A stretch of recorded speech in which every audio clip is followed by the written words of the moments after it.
as always, we could not continue to bring you our digital education events without the support of our sponsors. And they allow us to continue to bring experts like who we have this evening to help us. So I want to give a big thanks to our presenting sponsor, West Pharmaceutical, as well as our additional supporting sponsors, Daiichi Sankyo, Lilly, Merck, Natera, and GSK. So lots of good support from our pharma sponsors. Okay.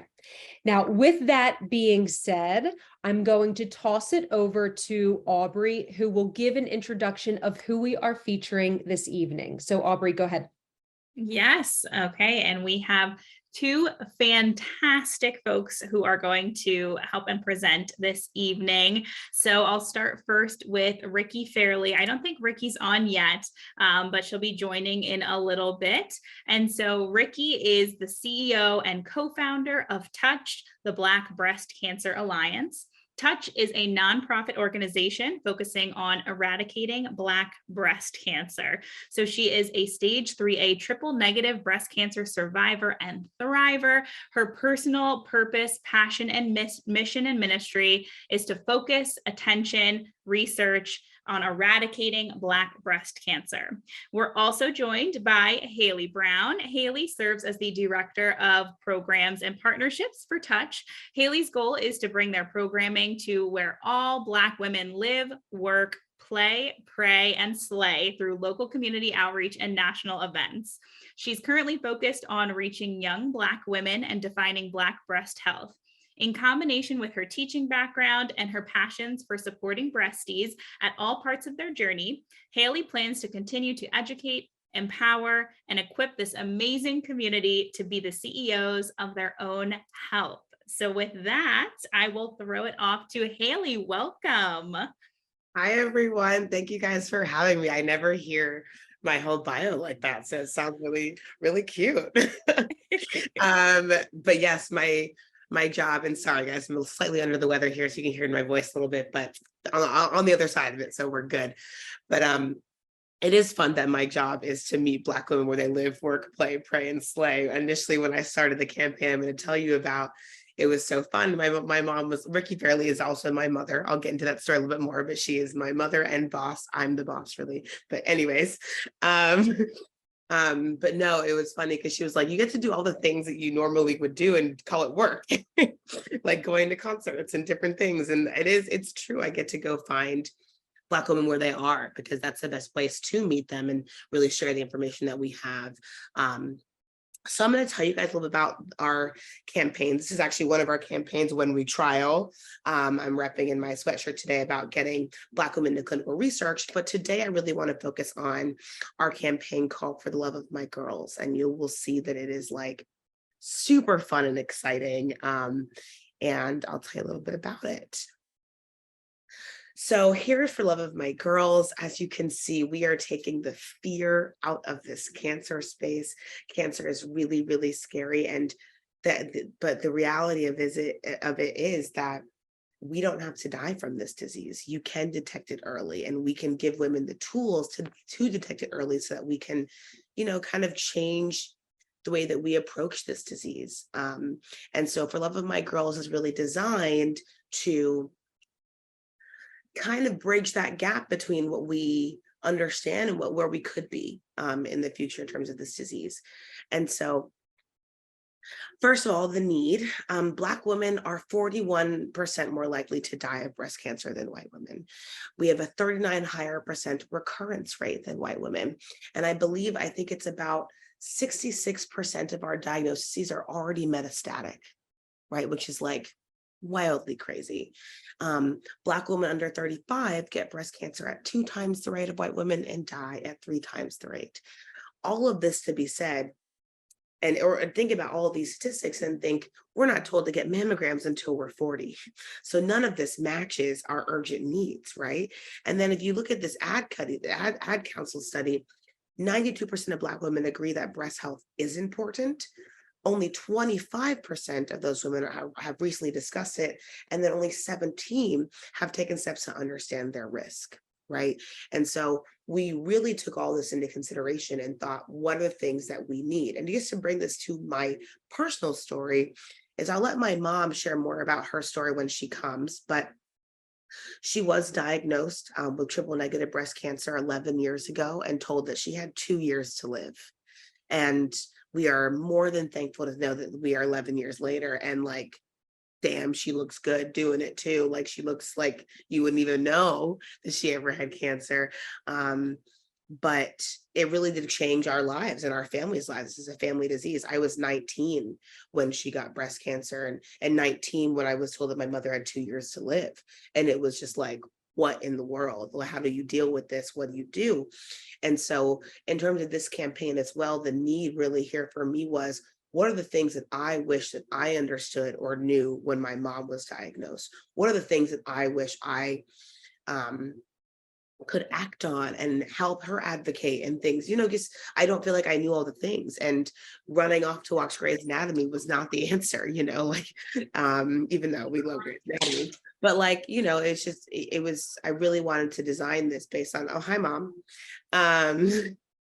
I really wanted to design this to really match the needs of our young women. Mom, I don't know if you wanted to chime in now before I really get in love with my girls campaign, because I really feel like you comment on the need of why Touch does what we do so clearly, so go for it. Sure. Do we talk about the stats? Well, you have the stats on the screen right now. Yeah, but go into it. Well, we've really figured out that we named this thing called Black breast cancer, and Black breast cancer is a different disease. We have a different disease, and we now have this growing body of research that's validating that a Black breast cancer cell looks different from a white one. So guess what? That means the drugs don't work, the therapies don't work, the protocols don't work. Really, nothing works because it wasn't designed for our bodies. And so we do have a 41% higher mortality rate than white women.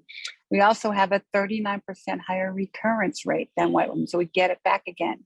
And I hate the statistic about young women, but Black women under 35 get breast cancer at twice the rate and die at 3 times the rate.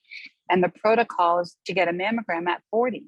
And actually, there's one board that just came out last week and said 42, which is crazy. That's way too late for us.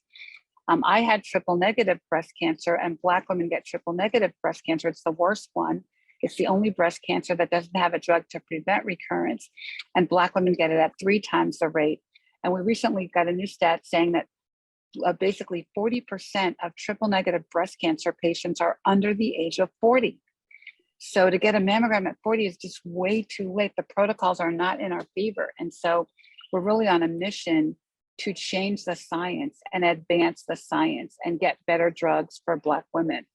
So we launched our campaign. Hayley has on the shirt whenwetrial.org a year ago, to really help educate Black women about the science, because they were very fearful of it, because doctors never invite them to trials. And also, they just didn't understand how it works. They think you're going to get the sugar pill and die. They don't understand that there is no sugar pill in cancer research, that you're going to get standard of care, and you're going to get a better quality of care because more people are going to be prodding you and poking you and checking on you and giving you scans. And so we're trying to educate people about trials, but from a voice of trust, the voice of a breastie. And so when they hear it from me or other breasties who've been in trials, they get it and they want to sign up because they want to live. And so we really have been on a mission to go where Black women live, work, play, pray, and slay in the community, look them in the face, in their environment where they live, at their churches, at their community centers, at their community organizations, on the beach in Martha's Vineyard when all the bougie Black people go there. I mean, we're trying to go everywhere and catch them off guard. We find that if we go, going to a health event isn't worth, because we're preaching to the choir. So we try to go places where they're just hanging out and living. And that way we can really connect with them and explain this important information and science to them in ways that they can understand it, in words they can spell. And then Hayley, and Emily saw a need to say, we're not really reaching young Black women. So if Black breast cancer is a different disease, so is Black breast health. And I can let Hayley take over from here, but it's really just trying to kind of take Black women to and through the breast cancer experience. And We do that in a lot of ways, which we can get into, but a lot of it, we kind of leverage all the benefits of social media and video content where we can see each other and talk to each other to make a difference. Yeah, I think it's so important for us to really take the learnings from our When We Child campaign. And we did learn in that moment that like people want to hear things from people that look like them, something we probably already knew, but like let's take all those learnings. So we really applied it to this campaign and said this campaign is going to be for young women, about young women, by young women, with Black young women, and really figure out how we can do this. So this started with a board of young women that I created. Haley, I forgot to say one more thing. Sorry to interrupt you. We know that our When We Trial messaging is working because we've now signed up 9,036 Black women into clinical trial portals. So we know our formula works. And so now we're just extending it to this one. Sorry, Hale. No, exactly. That's why we modeled it off of this, because it's working. And we're so excited to see those numbers, because even though we know that like getting into a clinical trial takes many more steps than just that, but we do know is that 9,000 women have changed their mindset around this thing, right? This thing that once was taboo, these clinical trials, this thing that we were scared of, we've now at least made them think about it differently in order to like go and get engaged in the work, which I think is really, really cool to say. And then hopefully a lot of those women do get into those clinical trials. And so again, just to bring us back to this campaign, taking those learnings, make sure we apply them here and really get young women the tools they need to feel empowered and feel like they're a bigger part of the conversation with their doctors, and in a general way, right? Not even just about breast health, but in a general way, how can we empower women to take those steps? And so just a little bit more information here.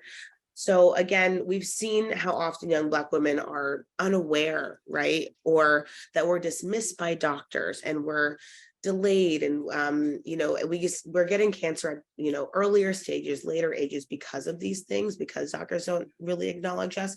And I want to share an anecdote. And Mom, you remember this? We were at South by Southwest, and this lady was talking to me about, this lady was on a panel, and she was sharing the story of Dr. Marion Sims, right? And this doctor is who we named for having created the C-section, right? Turns out he was doing all these illegal C-sections on his Black slaves, right? And then going with no anesthesia, and then going to the white people that he served his community, giving them anesthesia and taking the learnings from the Black slaves and applying it to these people. And so this narrative that the Black woman is stronger has stemmed from that, right? We get dismissed by doctors. We are, we're told that we're fine, we're strong, we're this. And it's like, turns out I take an Advil when I have a headache too, like we are all humans. And I think it's really important to think about where that history comes from, where that idea, that concept comes. And it's come up many different times, but it really goes back to like a really long time ago in terms of our strength and us needing different care or something, right? And so we know that that's like kind of BS, but I also want to talk about like that earned medical mistrust is going both ways right now, right? Not only do we not seek them because we're mistrusting, but also they're not offering things because they're like, oh, they're not going to say yes to this clinical trial or say yes to this new drug because they just assume that we don't want to, right? And the assumptions are really becoming a problem in our lives. And so regardless, we need Black women to advocate for themselves because of all these things. We want to make sure they have the tools to do this. And so this campaign is really giving young Black women the tools to, understand their Black breast health, and for their families and their entire community. So my mom kind of went into who Touch is, but yes, Touch is on a mission to eradicate Black breast cancer. In terms of clinical trials, we're only represented 3% in clinical trial participation right now. And so, I'm sorry, a large part of our work is to really just like change the mindset around these things so that we can get people to feel like they can advocate for themselves.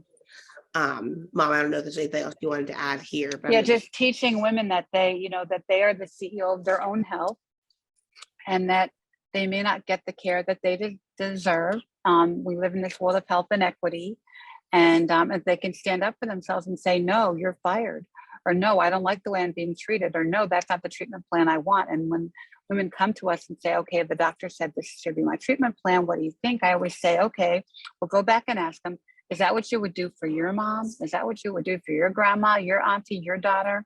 Because frankly, we're not going to get to health equity until we have a world where people practice the golden rule, where you treat others as you want to be treated, what your mother taught you when you were 2 years old. And until we can get there, we have to demand the care that we deserve ourselves. So we teach women how to stand up and say no, or this is not right, I don't feel good.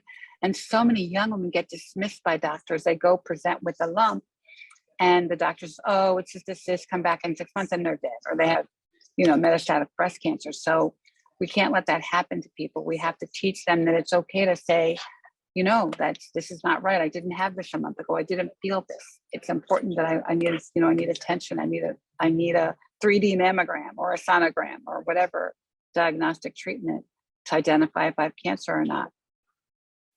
Totally. So yeah. So getting into the tools and what we're really doing, we're trying to really understand that reaching Black women isn't enough. It's critical that we motivate them to take critical steps towards breast health. And after polling my Young Women's Advisory Board, we learned that they are not, the young Black woman is not afraid of the stats. They want to hear the realness of what's really going on, but they do need these actionable steps to follow up with, so they can everyone wants to leave the conversation with something they can do tomorrow, right? And so that's what we're here to really give them the tools to do. And so we have 3 main calls to action. One of them is to choose Black breast health, right? As my mom said, if Black breast cancer is real, so is Black breast health. And that means, again, because we're taking a stand, helping yourself is going to help all Black girls figure out how to navigate this, their breast health, and have it be a larger part of the conversation.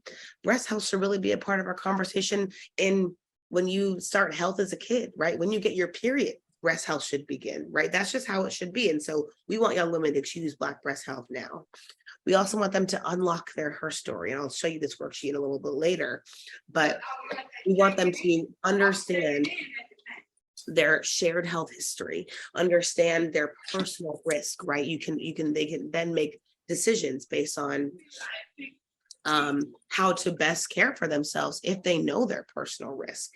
And then last, we want them to get to know their girls as an act of self-care. We're all about self-care these days, right? And we know that there are all these monthly things that we already do in our routines, right? Whether it is our hair or our nails or our waxing, whatever, you're willing to do some things every month. Add this into into the equation, right?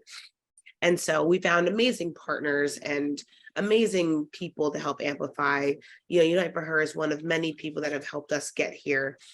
We have an amazing survey that I hope everyone can do. I will throw it into the chat at the end of this, so you guys can again help us inform our work, because we want to make sure we are always meeting young Black women where they are. And then I'm actually going to scoot over here and show you our really, really fun video, because again, we learned from the Women Trial campaign that, and just from our own lives of being busy, you don't always stop to read the article or read the thing, and having those voices and hearing it from people that look like you and who match the campaign and match the target demographic makes a huge difference. So I'm going to go over here, and I'm going to actually make a separate tab so we don't talk about my tab hoarding issues. But all good. Cool.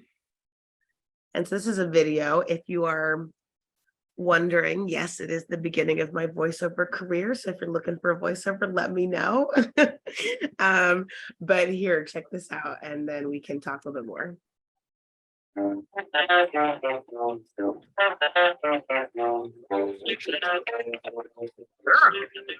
Girls, for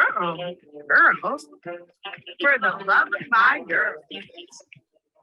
Black women under 35 get breast cancer at 2 times the rate of white women. and die at 3 times the rate. It's up to us to take care of our girls. The only solution is conversation. I choose Black breast health because protecting my girls means protecting all Black girls. I unlock my birth story by talking with my family about our shared health history to know my personal risk. I get to know my girls as an act of self-care.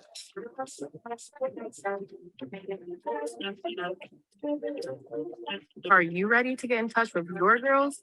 Visit loveofmygirls.org to get in touch with your girls.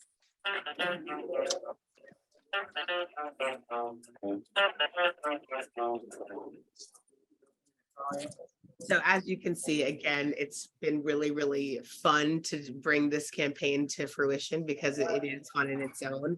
I've been having skating parties across the country to really bring this to light. And so it's been really, really fun, again, to meet young women where they are. I just want to walk you through a couple of things because, again, I want everyone to leave this call with like actual resources they can take and say, hey, I can apply this to my life tomorrow. I think that's what a lot of what these calls are really great for. And so obviously sign up, but in terms of understanding Black breast health, you can again find some of the statistics that I just said, because it's important to ground yourself in the why of the work with whatever you're doing. You know, we always ground ourselves in the why. And then next I have unlocking your her story. So I'm going to walk you through this worksheet. And this worksheet is great because, as you can see, it goes beyond breast cancer. It really goes into all the typical, the common Black things that happen in life, you know, and so it's going to give you a full understanding of your health history, not just within breast cancer. And you can kind of go into your mom's side, your dad's side, and really dig into the nitty gritty of all the different diseases that are common to the Black family. And I love this worksheet because it was also approved by our medical advisory board. And so this is something you could physically fill out, take to your doctor and just say, hey, let's have a conversation about all of these things. Let's walk through all of these various family things, and I can show you my family history. A lot of times you go to the doctor and they ask you these things and you're thinking off the cuff, did you know, my aunt so-and-so have this? And it's like, no, fill this out beforehand, call your mom, call your dad, and really have that conversation so you can walk into the doctor's office feeling more equipped and empowered.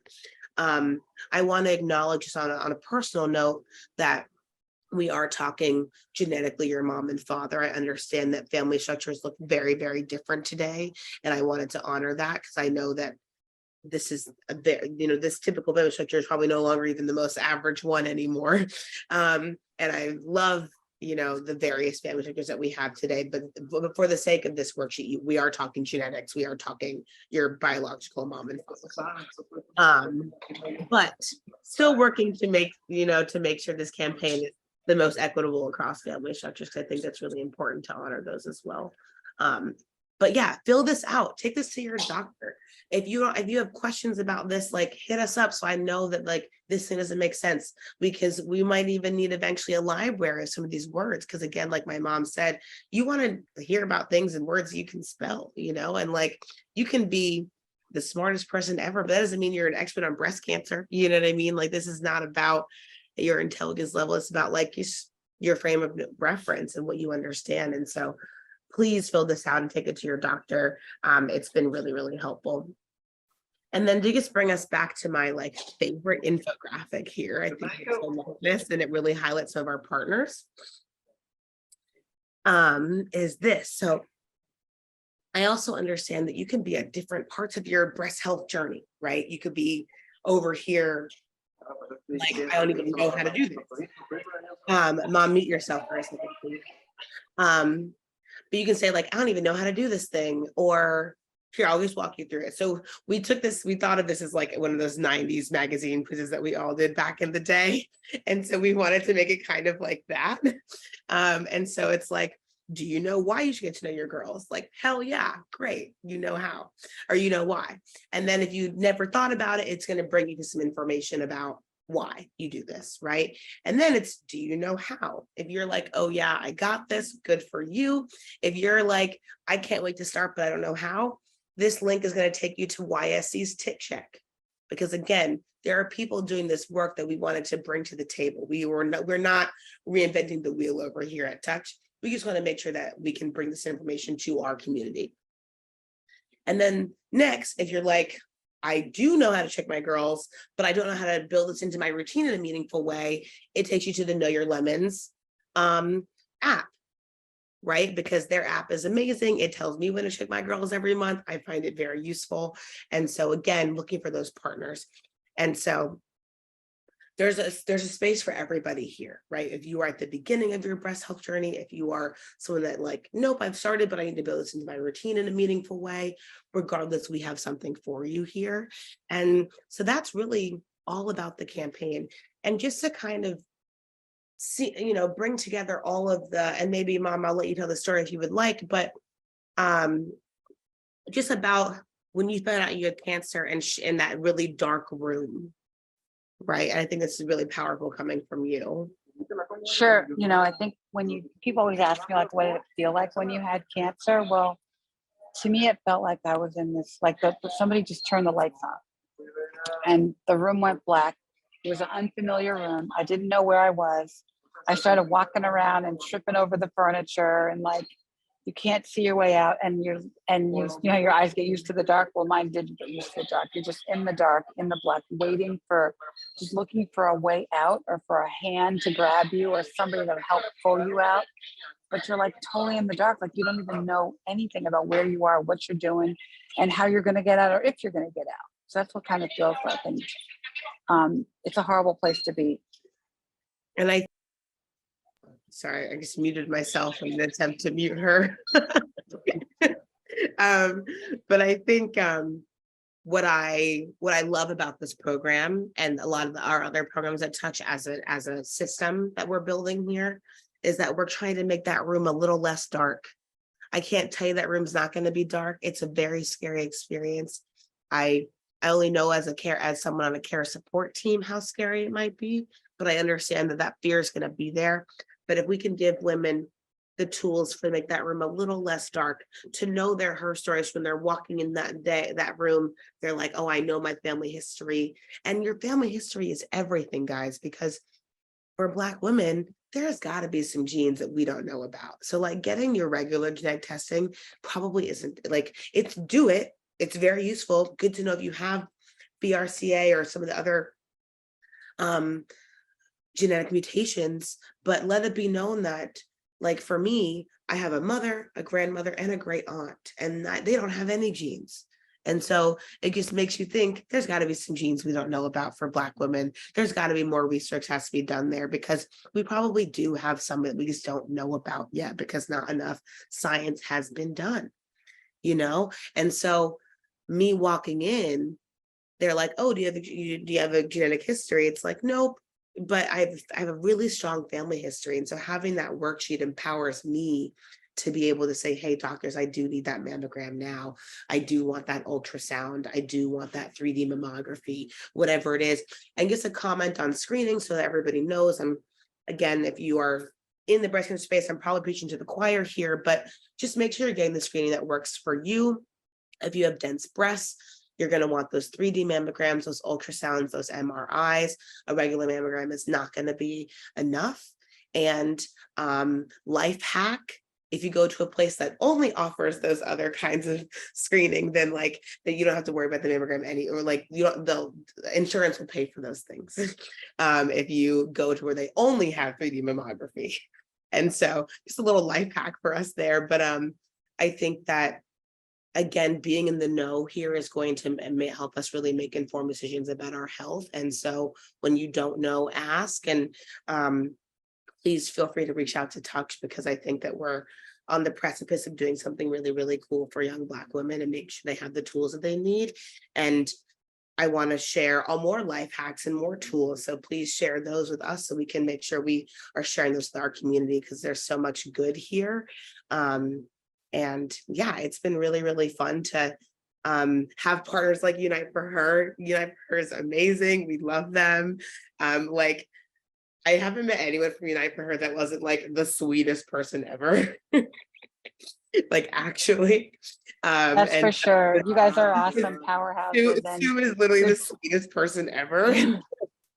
and you're Uh, doing so many good things to make people feel better, you know? yeah, and Unite for Her has I only heard a little bit, but like your numbers in terms of reaching Black women have grown drastically, and so we're super excited to be partners with you guys in this work and make sure that we all have the tools that we need, because like you guys do so much to provide just those daily things that people need, which is so important. Because we too are taking a holistic approach to the person. It's not just about that one treatment or about this. It's like the car to get you there, the tools you know what I mean? We just all have to have that holistic approach. I think that finding partners with that approach is so nice and refreshing. So I thank you guys for having us. Yeah, Sue, when I first met Sue Hayley, the first thing she said to me was, I have this really great program. I give free food away. I give free everything. And but I want to give it to Black women. I said, well, hey, well, let's go find you some. But she came to me saying, help me find more women to give it to. So she's been such a joy to work with. And we thank both of you also, because our connection with you has really been such a strong avenue to better connect with the Black community, to serve and to bring our services to those that need it. So, right, just as Sue said, we're all about connecting and partnering and asking you to also teach us and how we can do better and how we can educate and offer resources. I love that card. I love that family history card. I think that's something that we would share to all of our members, to their children, because I think that is such an important, tangible information that we could all use. Right? It's literally for everyone. Everyone needs to go fill out that worksheet, because you might even find, when I was doing it personally, I found, oh, I'm so knowledgeable on my mom's side, but like after my dad's first, after one generation, I don't know that much, right? And it kind of drops off. And it just makes you think what work you can do to keep the generation after us involved. And the reason why we really targeted the 18 to 35-year-old for this campaign was because that age group, that age group is really, really cool, because you could be a mom at either end of that age group. You could be a student at either end of that age group. It really is a really cool mix of a lot of different walks of life. Life stages, a lot of life stages. A lot of different life stages. And it also means that group can go talk to their moms and some of their grandmothers, but also their kids. And so if we target this group, we're hitting multiple generations immediately and getting them involved, because that's what we want to do. We want to not only save ourselves, but save the following generations, Yep. Yeah. And I love Cynthia put in the chat. She'll be sharing this with her young female students. I love that. Love it. Great. Yeah. I don't know if we're doing a Q&A or if there's any questions. Anyone that has questions or comments or wants to share, we absolutely welcome you to come off of mute, to put your questions in the chat. We're absolutely open for dialogue.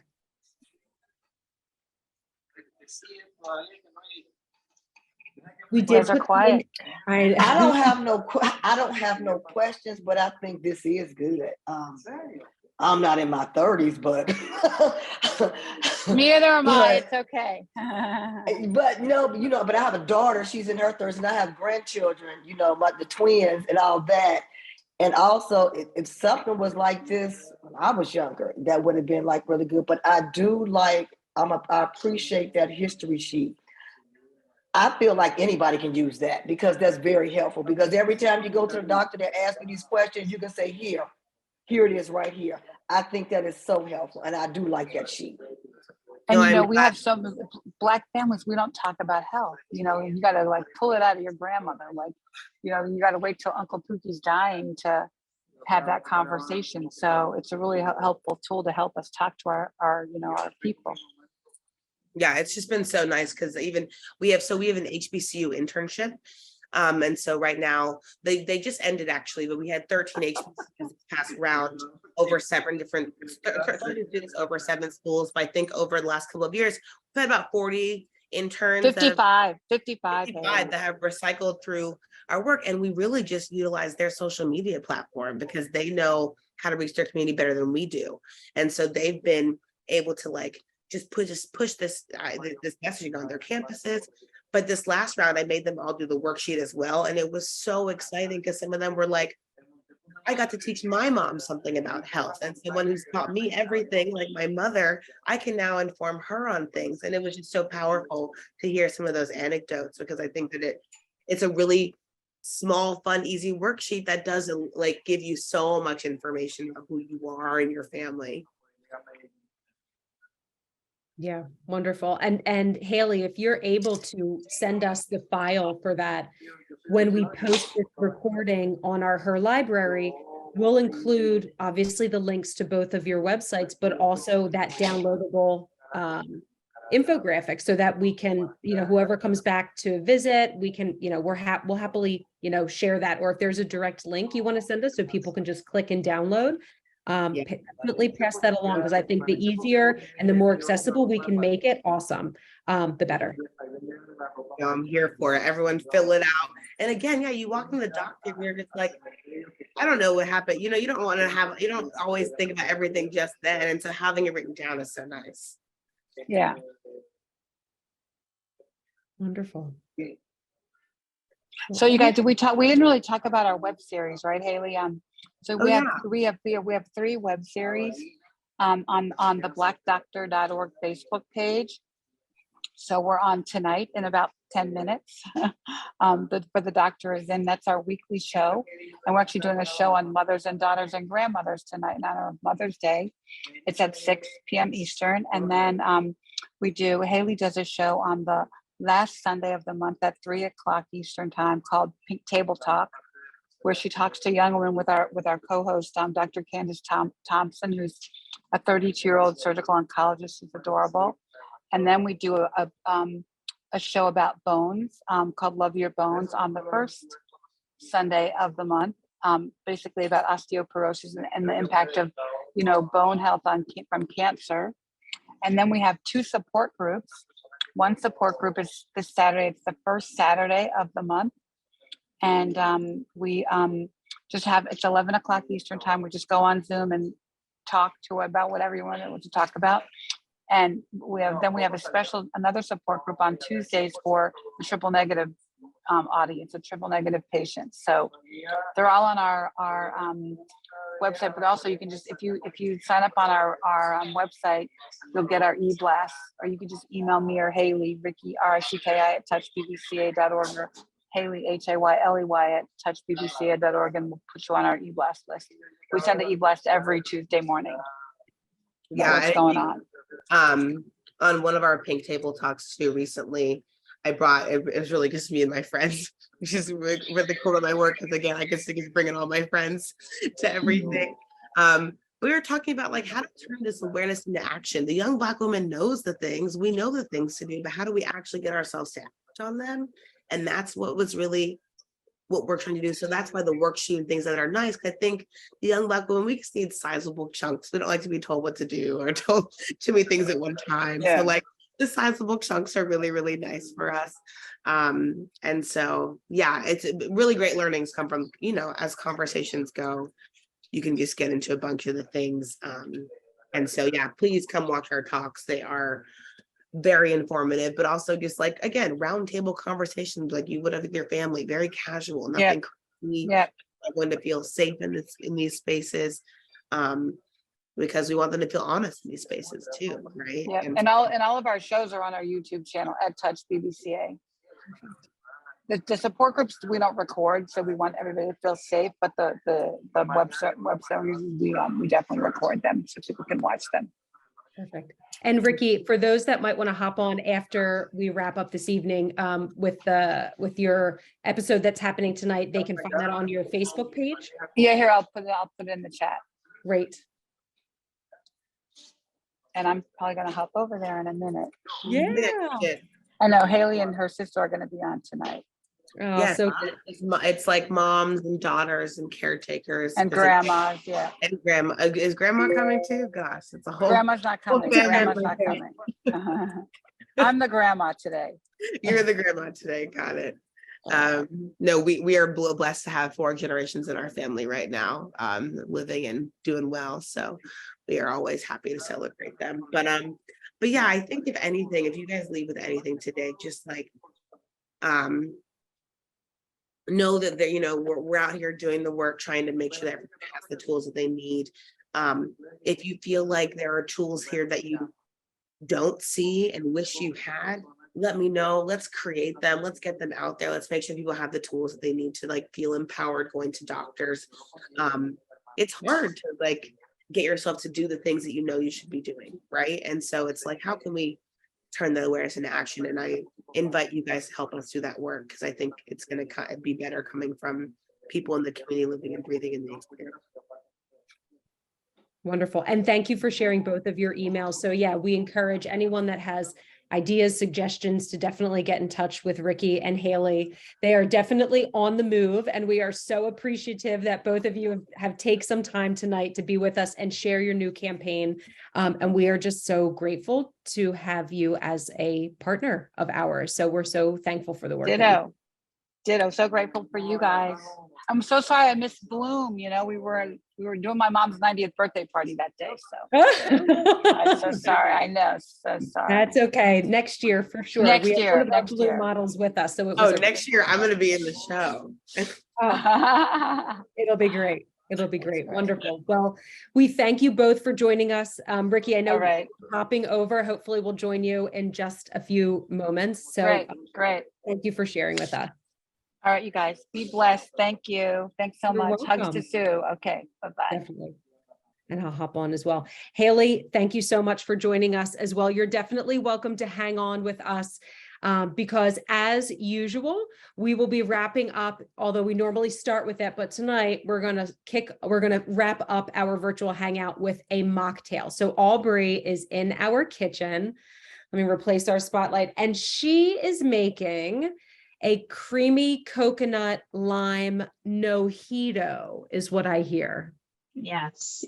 I love like a creamy mocktail or like a beverage like that. I feel like they're so fun, but also a no-hito, or called a faux-hito, I suppose also is a great alternative in the summer, because I feel like the lime and the mint that are part of it are so bright and they give it such a nice springy, summery flavor. So, all of us, especially those of us who are around here, maybe gripping onto some of that false summer that we had earlier on, hoping for warmer weather so you can sip on this delicious tropical drink as you are thinking about the warmer weather that's coming up.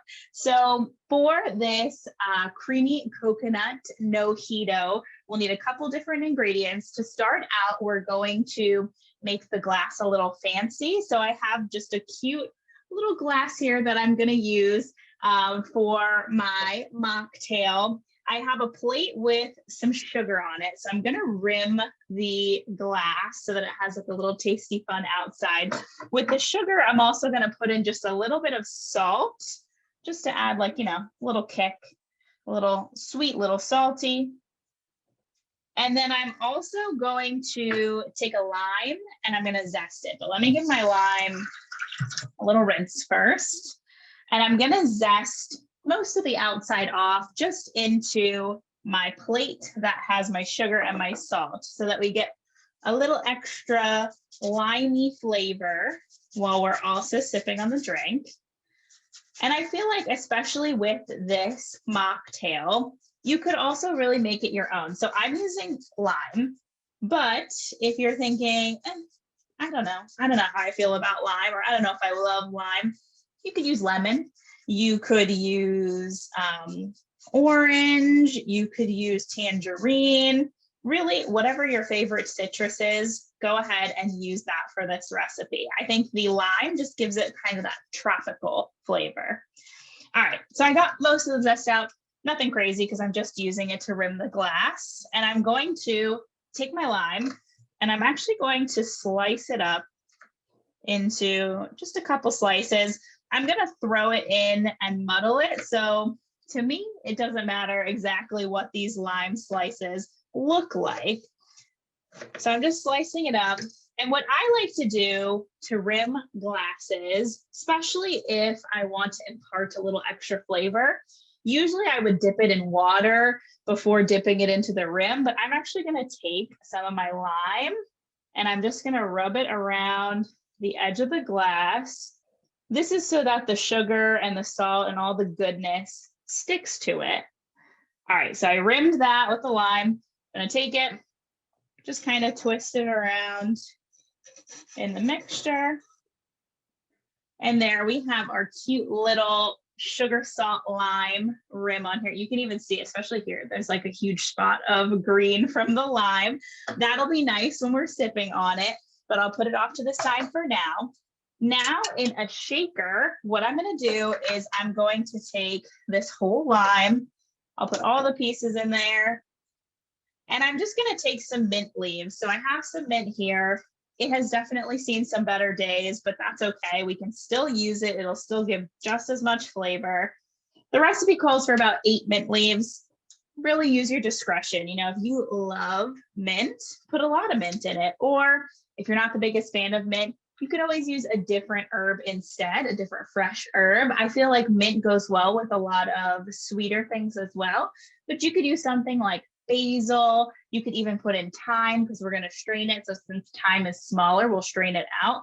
Really, whatever your flavor preference is. I will take this and I'm going to just muddle it down a little bit. I want the juices to kind of come out of the lime. And also I want to get some of those oils out of the mint. So I'm just muddling it. If you wanted, you could even put this in like a plastic baggie and just squish it up in your hands.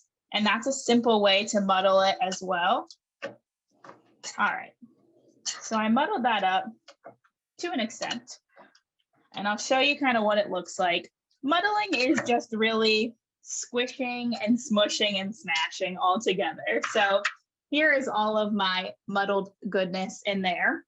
I love that Now what technical term, Aubrey. Squishing and smushing and smashing. It just helps to really get the flavor out. So, you know, it makes it like a fun little project too, while you're squishing it all together. Now I'm going to put in some coconut milk. So I have this coconut milk here. It's actually in my blender cup because I had put it in the fridge earlier, forgetting that canned coconut milk has the layer of the thicker, fatter part of the coconut milk in it. And I pulled it out earlier and it was rock solid. So I put it in a blender and I blended it up. And actually, I really like the smoothness that it has. I think if doing this again, I would do it the same way. I would do it exactly the same. So what I'm going to do is I'm going to take about 1.5 or 2 ounces of this coconut milk. And I'm going to measure that out. And I'm going to pour it in with all of the mint and the lime. You could also, so I used a can, like I was saying, you could also use the boxed coconut milk as well. That's a little bit thinner, so that might go over a little bit better too. And then I'm going to put in, I'm going to grab from the fridge some apple juice. You could use apple juice or apple cider, or if you're thinking there's another juice I would prefer to use, you could use that as well. I think apple juice just has a nice flavor that kind of goes and mixes in with everything. So I have, this is 100% fruit juice. This is where a lot of the sweetness will come from too. So I'm not really putting in sugar, but this will add some sweetness to it. And I did about 1.5 ounces of that apple juice. Now what I'm going to do is I'm going to grab some ice and then I'm going to give it a good shake. So I want it to be nice and chilled. That's where the ice comes into play.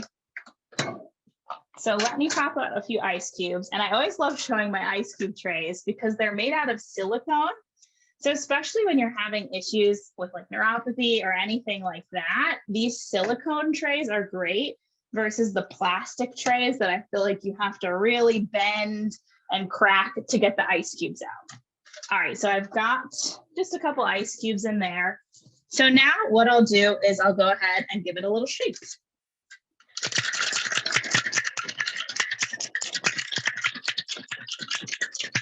All right, and let's see if this got all mixed up. Oh yeah, I can see the limes floating in there. All right, so let me take my special cup. I'm gonna go ahead and I'm gonna put some more ice in it because you can't have a drink without ice. You could also freeze some lime wedges or use, frozen citrus or frozen fruit to chill your glass. So I will fill it moderately with some ice cubes, and then I'm going to strain this deliciousness over top of it. So I'll take this and I'll strain it over top. And so you can see it is creamy. But then what I'm going to do to finish it off is I'm actually going to top it with some ginger beer. So you could use ginger beer, you could use seltzer water. I actually walked past lime mint seltzer water in the store, and I thought this would be the perfect opportunity to use it. But I said, no, the recipe calls for the ginger beer, so I'm going to do that. But I feel like it's a really good opportunity to play with it and make it your own. All right, so I'll top it off with some ginger beer. Of course, use your discretion. If you want to use a smaller glass and you want to put less ginger beer in, you could always do that too. So let me give my little spoon a rinse. All right, and naturally I put a little too much ginger beer in, so we're gonna scrape that foam off the top, but I will stir it up and I will show you. Here is our creamy coconut lime mojito. It's got these beautiful lime and mint aromas coming off of it. So I'll tell you how it tastes, probably delicious. Oh, so good, especially with the rim. The rim is just like a beautiful accent on top of it.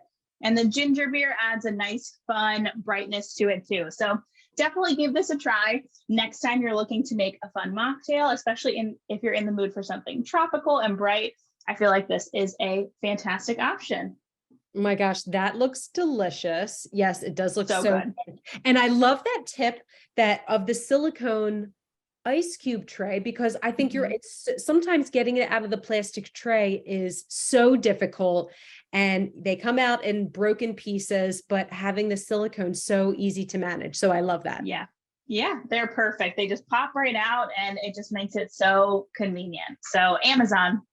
The best for everything. I love that. But thank you everybody for watching me make that mocktail. Definitely send me pictures if you decide to try it, of yourself enjoying it. And if you add any variations or spins that, are your own, I'd love to see those too. Oh, wonderful. And I did pop her recipe in the chat. We'll also post that in her library. So if you want to go back and pull that mocktail recipe for the weekend or for entertaining, that will be there. We'll also make sure that we post the family history health card that Hayley shared with us. So we'll be sure to make that available to you as well. So with that, we want to thank everybody for joining us. I think we had a few members hop off. They're probably on Facebook, which is wonderful, but we're so thankful for you spending your time with us this evening. I also want to give one last big thanks to our sponsors for supporting our digital education events. Big thanks to our presenting sponsor, West Pharmaceutical, as well as supporting from Daiichi Sankyo, Lilly, Merck, Natera, and GSK. We could not do it without them. So we hope everyone enjoyed, learned a little bit of something from our friends at Touch, and hopefully, as Cynthia mentioned, paying this forward and sharing that information with our family and loved ones. So thanks so much for joining us. Aubrey, I think you had the best job of the night with your mocktail. And now I get a mocktail to enjoy this evening. So jealous, so jealous. Good. Well, thank you for joining us. Everyone have a wonderful evening, and hopefully we will see you again soon. Take care. Thank you, everybody.